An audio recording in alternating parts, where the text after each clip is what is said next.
As I walked toward the pennant pole, I felt the weight of the crowd's eyes on me. How many were there? 200? 3? After a certain point is reached, the numbers cease to matter, and all that remains is the faceless mass of a crowd. My stage training held me firm under their stares. I walked steadily towards the pennant pole amid a sea of susurrus murmurings.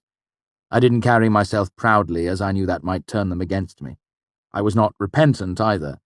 I carried myself well, as my father had taught me, with neither fear nor regret on my face.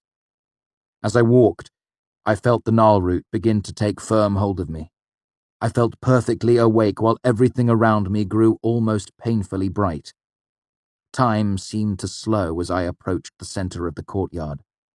As my feet came down on the cobblestones, I watched the small puffs of dust they raised. I felt a breath of wind catch the hem of my cloak and curl underneath to cool the sweat between my shoulder blades. It seemed for a second that, should I wish to, I could count the faces in the crowd around me like flowers in a field. I spotted none of the masters in the crowd, except for Heme.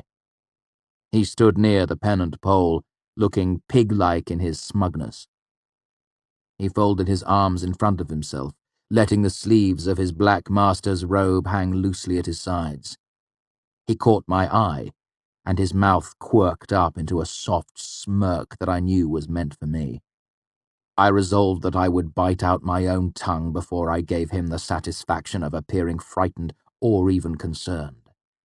Instead, I gave him a wide, confident smile, then looked away, as if he didn't concern me in the least. Then I was at the pennant pole. I heard someone reading something, but the words were just a vague buzzing to me as I removed my cloak and lay it across the back of a stone bench that sat at the base of the pole. Then I began to unbutton my shirt, as casually as if I were preparing to take a bath. A hand on my wrist stopped me. The man that had read the announcement gave me a smile that tried to be comforting. "You don't need to go shirtless," he said. "It'll save you from a bit of the sting." "I'm not going to ruin a perfectly good shirt," I said. He gave me an odd look, then shrugged and ran a length of rope through an iron ring above our heads. "I'll need your hands." I gave him a flat look. "You don't need to worry about my running off." "It's to keep you from falling over if you pass out." I gave him a hard look. "If I pass out, you may do whatever you wish," I said firmly. "Until then, I will not be tied." Something in my voice gave him pause. He didn't offer me any argument as I climbed onto the stone bench beneath the pole and stretched to reach the iron ring. I gripped it firmly with both hands, smooth and cool.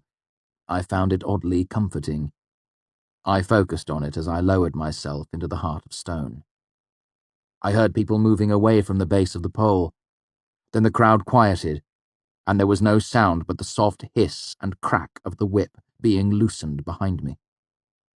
I was relieved I was to be whipped with a single-headed whip.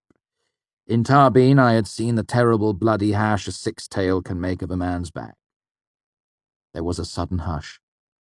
Then, before I could brace myself, there came a sharper crack than the ones before. I felt a line of dim red fire trace down my back. I gritted my teeth. But it wasn't as bad as I thought it would be, even with the precautions I had taken. I expected a sharper, fiercer pain. Then the second lash came. Its crack was louder, and I heard it through my body rather than with my ears. I felt an odd looseness across my back. I held my breath, knowing I was torn and bleeding. Everything went red for a moment, and I leaned against the rough, tarred wood of the pennant pole. The third lash came before I was ready for it. It licked up to my left shoulder, then tore nearly all the way down to my left hip. I grit my teeth, refusing to make a sound. I kept my eyes open and watched the world grow black around the edges for a moment before snapping back into sharp, bright focus. Then, ignoring the burning across my back, I set my feet on the bench and loosened my clenched fingers from the iron ring. A young man jumped forward as if he expected to have to catch me. I gave him a scathing look and he backed away. I gathered my shirt and cloak, laid them carefully over one arm, and left the courtyard, ignoring the silent crowd around me.